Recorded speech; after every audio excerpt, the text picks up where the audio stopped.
There's another great line that you said. We can all stand to look in the mirror. A lot of us are responsible for creating these perfect life narratives. Very Miami, by the way. And then we all spin and spin and cover all fault, cover all the grays. It causes conceal our past, conceal the dark circles under our eyes, because this shit is exhausting. Who among us is real? Name one person. That's from the book.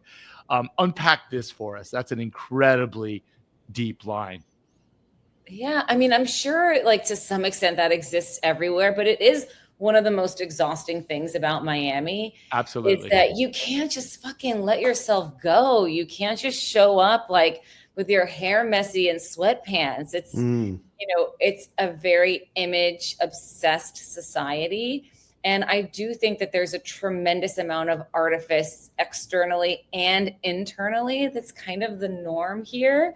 It doesn't exist like I said before, we have like these great artistic institutions, which you've always been a part of, literary institutions. And those are like such great palate cleansers from what feels like majority Miami society, which, it's a lot.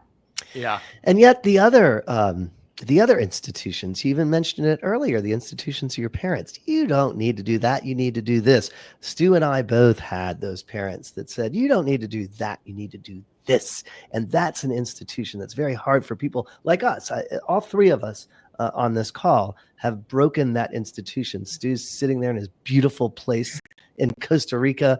I don't know where I'm in Jacksonville, but I'm doing this thing. I'm doing things that light me up, things that are helping to actually do the same thing. You expose the creative and literary, or not literary, but artistic communities in this area.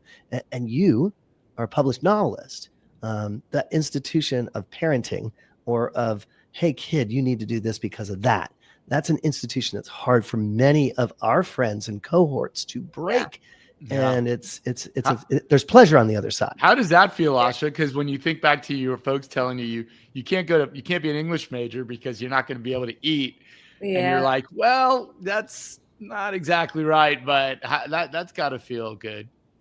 Yeah, it's, I've actually never thought of it that way. I think of it the other way, because my son, I have two kids, and one is math and science and sports, and it's my daughter, and my son is arts and stage and creative. And, you see it from a very early age, like where their sparks and where their passions are, at least with my kids.